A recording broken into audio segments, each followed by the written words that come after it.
খেয়ে ফেললো।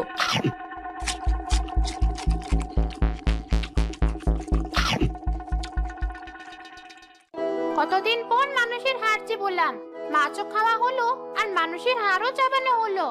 একটা বুদ্ধি পেয়েছি, যদি আজ থেকে আমি এই পুকুরে মাছ চাষ করি তাহলে তো আমার মাছও খাওয়া হবে আর মানুষের হাড়ও চিবানো হবে।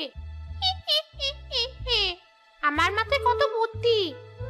এসব ভাবতে ভাবতে শাকচুন্নি নাচতে শুরু করলো।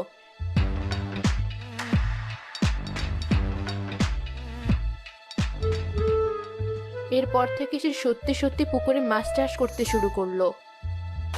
আমার পুকুরে এখন কত মাছ! আসুক মাছ ধরতে কেউ, মাছও খাবো আর ওগুলোকেও খাবো। এভাবে কেটে গেল অনেক দিন। একদিন গ্রামের মেয়ে সীমা আর ঋতু পুকুরের পথ দিয়ে যাচ্ছিল। দেখ সীমা, পুকুরের পানি কেমন টলটল করছে। খবরদার ঋতু, ওদিকে তাকাস না। মা বলেছে পুকুর পাড়ের তেঁতুল গাছে নাকি একটা শাকচুন্নি থাকে, সুযোগ পেলেই সে রেখে মানুষের ঘাড় মটকায়। ওরে বাবারে, ভয় পেয়ে গেছি।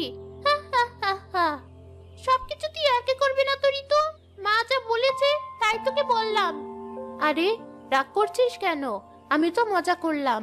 আর শোন, স্যার বলেছে ওসব শাকচুন্নি বলে কিছু নেই। তুই যাতে এদিকে না আসিস তাই হয়তো চাচি তোকে ওসব বলেছে। অত শত জানি না, এবার আমাকে যেতে হবে, নইলে মা খুব বকবে।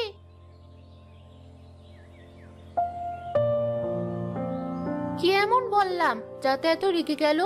আমি তো যাবই ওই পুকুর পাড়ে, দেখি কি আমার ঘাড় মটকায়।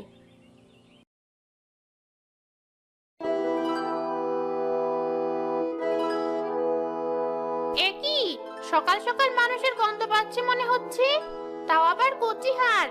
ব্যাপারটা দেখতে হচ্ছে তো। হি হি হি হি। কি সুন্দর একটা পুকুর ঘাট, আর মানুষগুলো কেমন মিথ্যে কথা বলে বেড়াচ্ছে। এখানে একটু বসি।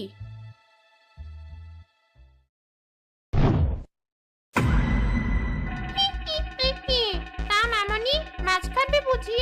আমার পুকুরে তো মানুষেরা এমনি এমনি আসে না। এ আমি কি দেখছি? শাকচুন্নি! ছেড়ে দাও, ছেড়ে দাও আমায়। কি হয়েছে খুকি, ভয় পেয়েছো? ভয় পেও না, আমি খুব আস্তে আস্তে তোমার হাত চিবাবো। হি হি হি হি। না না, আমাকে ছেড়ে দিন, দয়া করে আমায় ছেড়ে দিন, আমাকে খাবেন না। আহারে, কেঁদো না, সত্যি তোমার জন্য খুব মায়া হচ্ছে।